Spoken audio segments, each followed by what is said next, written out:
여러분들 생각하시는 대로 생각하시면 됩니다. 대한민국은 하나로 통합해야 합니다.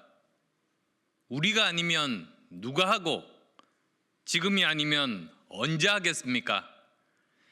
대한민국은 역사상 가장 짧은 시간 내에 세계가 부러워하는 경제성장과 민주주의를 이룬 자랑스러운 나라입니다. 그러나 지금은 대한민국의 성장과 발전, 민주주의가 멈추고 파국으로 치닫고 있는 위기의 순간입니다. 이번 화요일 윤석열 대통령의 최후 변론이 끝나면 우리는 헌법재판소의 판결을 기다리게 됩니다. 어떤 결과가 나오더라도 우리는 안정과 발전이라는 누구도 부인할 수 없는 예정된 미래를 가야 합니다. 우리는 무엇으로 사는가를 다시 생각해야 할 때입니다.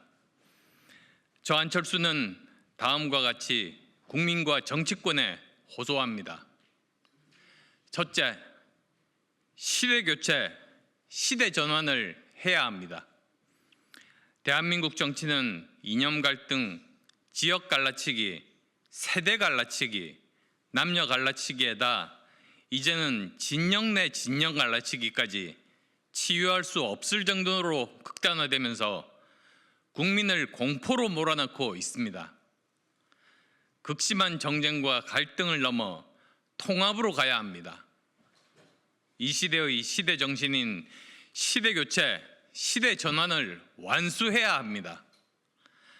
세대교체가 치유의 장이 될 수는 없습니다. 갈라치기로 갈등만 더 유발할 뿐입니다. 정치를 바꿔 세대 통합을 해야 합니다. 협박과 압박, 갈등의 정치는 끝내야 합니다.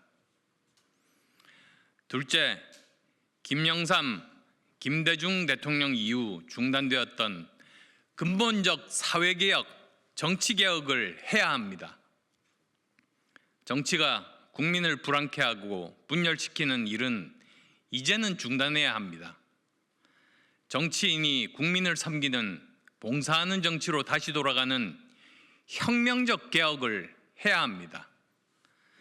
헌법도 정치도 국민이 주인이라는 근본적 명제를 명심해야 합니다. 정치 폐해가 국민 민생을 도탄으로 몰아가고 있습니다. 악성적인 정치가 국가 동력을 쇠락하게 하고 미래 동력마저 상실하게 하고 있습니다. 정치만 바뀌면 대한민국은 다시 세계의 주류로 재도약할 수 있습니다. 정치를 개혁하면 대한민국 국민들은 흥이 나고 기업은 활력을 되찾고 경제는 활성화되고 국민소득은 배가 될 것입니다. 우리 국민의 잠재력은 무궁무진합니다. 이를 위해 초양극화의 시대, 상대적 박탈감의 시대, 상실감의 시대를 끝내고 통합의 시대를 열어야 합니다. 그래야 시대교체, 시대전환의 시대가 열릴 것입니다. 셋째, 시대교체의 가장 중요한 과제는 정치교체입니다. 합리적 정치, 도덕적 정치를 복원해야 합니다. 87년 체제 이후 대한민국 정치는 발전도 하였으나 결국 수명을 다하고 이제 정치 파멸을 목도하고 있습니다. 저는 이를 해결하기 위해 개헌을 주장했습니다. 제왕적 대통령을 넘어 대통령 권한을 축소해야 합니다. 국회의 입법 권력, 특권도 축소해야 합니다. 또한 선거법도 함께 개정해야 합니다. 저는 해결책으로 견제와 균형을 잡을 수 있는 중대선거구제를 제시했습니다. 여야는 특히 이재명 민주당은 당리당략, 권력욕에 집착하여 개헌을 거부하고 있습니다.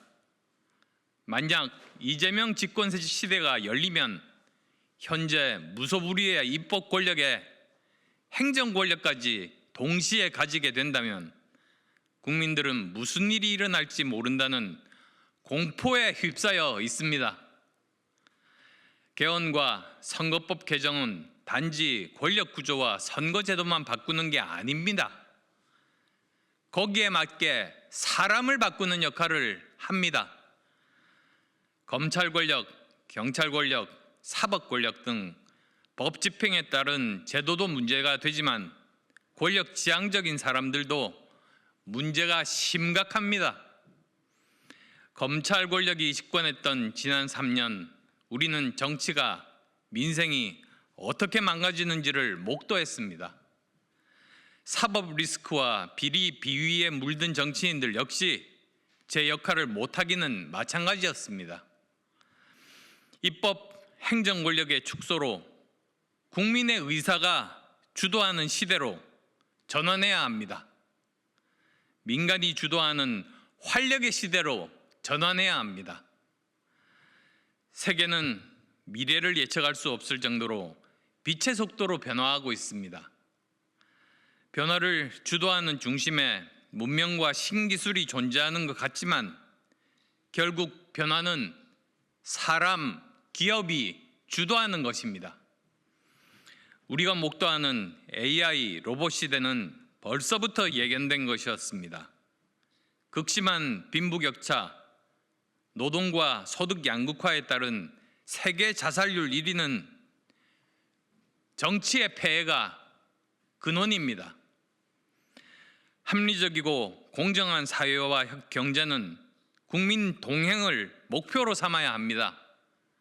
시대를 교차하고 시대를 전환해야 하는 이유입니다.